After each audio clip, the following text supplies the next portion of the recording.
Hello, everybody. Chris here from SAFE. Somebody sent me this video and asked for my thoughts and opinions. So let's check it out, and I'll stop along the way and just offer some insights, what that's worth. All right, check it out. Okay, guys, I'm going to give you guys, girls, a good option if someone's trying to attack you. Maybe they're trying to rape you. I personally think the best option for self-defense is learning how to fight, learning how to box, learning how to do Muay Thai, throw elbows and knees, and learning Jiu-Jitsu, learning to have some good attacks from your back. So this is right. So immediately talks about giving you an option against sexual assault.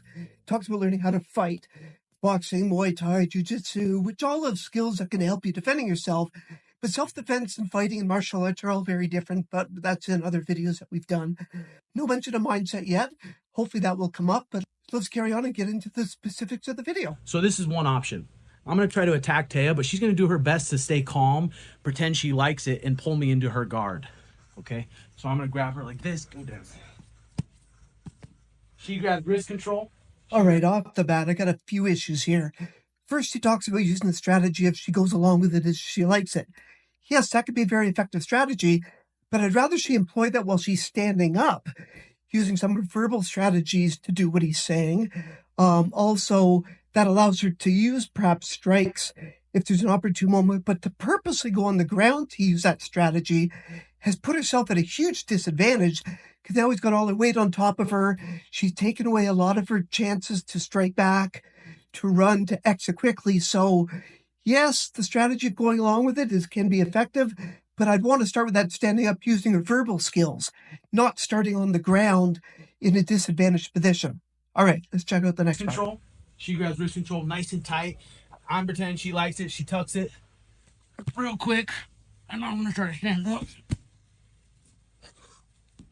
Good. If he's telling her to use the strategy of going along with it, it's not going to happen all that fast because he's in the video. He's telling her goes to the ground, immediately grabs wrist control. But the moment she grabs wrist control, he's going to rip his hand out. I'm sorry, if the person's too big and strong, she's not going to be able to hold those wrists there. And it goes against her strategy of using the verbal skills to catch him off guard. He's not going to be that off guard that quickly, but just going to the ground with him.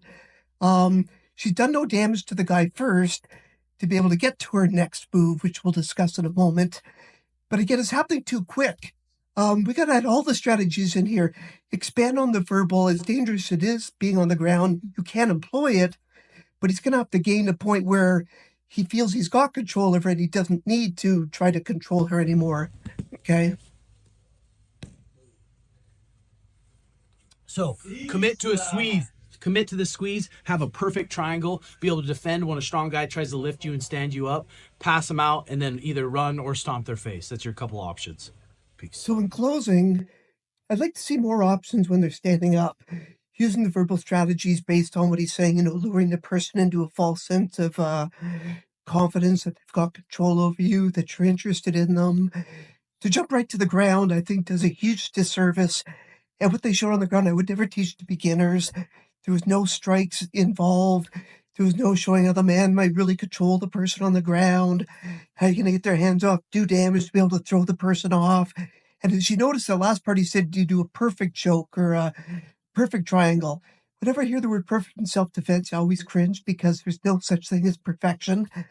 Getting away, surviving is your goal, which again is different than fighting. But I like to bring up mindset, like I mentioned at the beginning. And again, it's critical.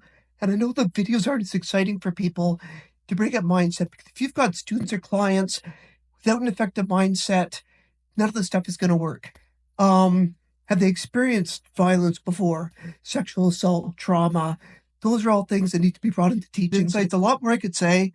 But again, these videos, people don't want to watch more than 5-6 minutes. And anyways, just hopefully it was useful. So keep safe.